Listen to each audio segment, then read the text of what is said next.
सोचिए, एक तरफ आपका फेवरेट यूट्यूबर अपनी फैमिली के साथ मजेदार वीडियो बना रहा है, लाखों करोड़ों लोग हंस हंस कर लाइक ठोक रहे हैं, और दूसरी तरफ उसी यूट्यूबर को कोई अनजान ईमेल आता है। ईमेल में लिखा होता है 5 करोड़ दे दो वरना गोली मार देंगे।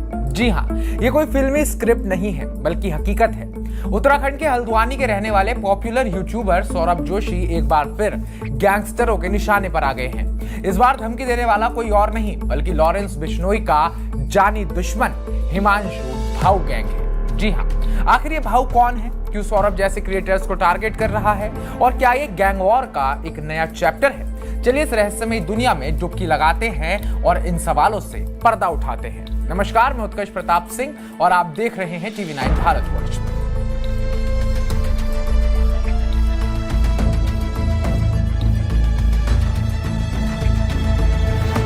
सबसे पहले बात सौरभ जोशी की। 25 साल के सौरभ जोशी उत्तराखंड के पहाड़ी इलाके से आते हैं। कौसानी में जन्मे, हल्द्वानी में बस गए। शुरू में आर्टिस्ट बने, पेंटिंग्स बनाते थे और फिर लॉकडाउन आया जहां उन्होंने कमाल कर दिया। आज उनके YouTube channel Saurabh Joshi blogs पर 28 मिलियन से ज्यादा सब्सक्राइबर्स हैं और वो अच्छा खासा कमाते हैं और गाड़ियों का भी तगड़ा शौक रखते हैं। उन्होंने हाल ही में बहुत महंगी और अच्छी गाड़ियां ली हैं, जिसके बाद से वो और ज्यादा प्रसिद्ध हो गए हैं। Family blogs, funny challenges, daily life सब कुछ करते हैं। एक वीडियो पर करोड़ों व्यूज आते हैं, स्पॉन्सरशिप्स मिलती हैं, जिससे लाखों में कमाई होती है। लेकिन यही पॉपुलैरिटी उनकी मुसीबत बन चुकी है। जी हाँ, असामाजिक तत्व सोचते हैं ये तो अमीर हो गया है, इसे लूट लिया जाए, या फिर यूं कहें कि गैंगस्टर्स ये सोचते हैं। पिछले साल नवंबर 2024 में लॉरेंस बिश्नोई गैंग के नाम पर सौरभ जोशी से 2 करोड़ की रंगदारी मांगी गई थी। एक फैन ने चिट्ठी डाली, लेकिन पुलिस ने 24 घंटे में उसे पकड़ लिया। निकला वो बस पैसे का लालची एक आदमी, जिसका लॉरेंस बिश्नोई गैंग से शायद ही कोई लेना देना रहा होगा। लेकिन अब यहाँ आ गया है असली गैंग का नाम, भाऊ गैंग। ये वही भाऊ गैंग है जिसने दिल्ली में ताबड़तोड़ वारदातें कर अपना खौफ बनाया था। ये वही भाऊ गैंग है जिसने अभी कुछ ही समय पहले एल्विश यादव के घर पर ताबड़तोड़ फायरिंग करवाई थी। ये वही भाऊ गैंग है जो लोगों को मारने और मरने पर आतुर है। 15 सितंबर 2025 को एक ईमेल आता है, मैं भाऊ गैंग से हूं, 5 करोड़ तुरंत ट्रांसफर करो वरना तुम्हें गोली मार देंगे। सौरभ जोशी डर गए, तुरंत पुलिस के पास गए, कोतवाली में FIR दर्ज कराई। टेक्निकल टीम जांच कर रही है। कोतवाल राजेश यादव ने कहा सुरक्षा का पूरा इंतजाम है और वो लोग जिन्होंने ईमेल भेजा है जल्द ही पकड़े जाएंगे। अब आता है कहानी में असली ट्विस्ट। आखिर ये हिमांशु भाऊ है कौन, इसका नाम इतना ज्यादा क्यों चल रहा है और लोग इसे छोटा डॉन क्यों कहते हैं?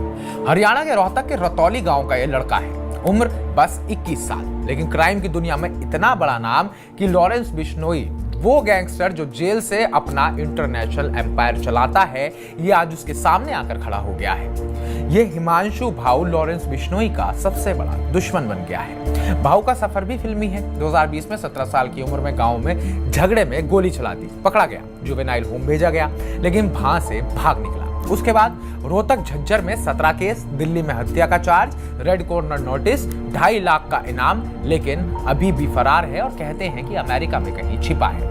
लेकिन गैंग पूरी तरीके से ऑपरेट करता है। दिल्ली, हरियाणा, पंजाब, राजस्थान में इनकी दहशत है। बम्बिहा गैंग से पंजाब में हाथ मिलाया, जो कि लॉरेंस बिश्नोई गैंग का एक सबसे बड़ा कट्टर ऑपोजिशन है। वहीं खालिस्तानी गुर्गों का और गुटों का भी सपोर्ट करता है। लॉरेंस से दुश्मनी क्यों है उसको थोड़ा सा और खुलकर मैं आपको बताऊं तो पुरानी गैंग वॉर का ये हिस्सा चला आ रहा है। भाऊ के भाई की हत्या का बदला है, टर्फ वॉर है। हाल ही में एल्विश यादव के घर फायरिंग की जिम्मेदारी भी भाऊ ने ही ली है। कारोबारियों से रंगदारी करना, शूट आउट करना, सब उसके गुर्गे करते हैं, खासकर दिल्ली NCR में। सोशल मीडिया पर पोस्ट करके डर फैलाया जाता है और ये वही मॉडस ऑपरेंडी है जिस पर लॉरेंस बिश्नोई गैंग भी काम करता है। पहले खौफ बनाना, उसके बाद सोशल मीडिया पर वारदात को फैलाना और लोगों में डर का संचार करना। सोचिए 21 साल का लड़का जो स्कूल से भागा और अब इंटरनेशनल डॉन बन चुका है। लेकिन सवाल ये कि सौरभ को क्यों टारगेट किया गया? शायद उनकी ग्रोइंग फेम और कमाई देखकर किया गया हो, या फिर बिश्नोई गैंग को तंग करने के चक्कर में किया गया हो, क्योंकि सौरभ को पहले तथाकथित तौर पर बिश्नोई गैंग ने ही धमकाया था। ये पहला केस नहीं है। एल्विश यादव को साफ रखने की वीडियो पर बिश्नोई ने धमकी दी, फिर भाऊ ने फायरिंग करवाई। रैपर MC स्टैन को भी टारगेट किया गया। क्यों? क्योंकि यूट्यूबर्स जो है वो इन्फ्लुएंसर्स हैं, पैसे कमाते हैं, फैन फॉलोइंग है। इन पर अटैक करने से आपके गैंग का नाम भी बड़ा बनता है और पैसा आ गया तो भाई सोने पर सुहागा।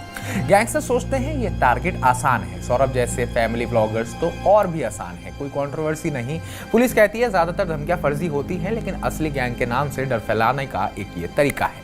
हल्द्वानी पुलिस अलर्ट मोड में आ गई है, ईमेल ट्रेस कर रही है, IP एड्रेस चेक हो रहा है और सौरभ जोशी की सिक्योरिटी भी बढ़ा दी गई है। लेकिन ये केस बताता है कि डिजिटल दुनिया में फेम कितना खतरनाक हो सकता है और इसके कितने बड़े बड़े साइड इफेक्ट हो सकते हैं। सौरभ जोशी ने कहा, मैं डरा हूं लेकिन फैंस के लिए वीडियो बनाना जारी रखूंगा। लेकिन दोस्तों, जो बड़ी बात यहाँ निकल कर आई है वो ये है कि लॉरेंस के दुश्मन भाऊ ने एक बार फिर हेडलाइंस चुरा ली है। तो क्या लॉरेंस और भाऊ के बीच चल रही टसल की वजह से ही यहाँ पर सौरभ जोशी फंस गए हैं, या फिर अपने फेम को लेकर और अपने पैसे को लेकर सौरभ जोशी इस बार टारगेट पर है? कमेंट बॉक्स में कमेंट कर हमें जरूर बताइएगा। बाकी ताजा अपडेट्स पाने के लिए TV9 भारतवर्ष को सब्सक्राइब कीजिएगा।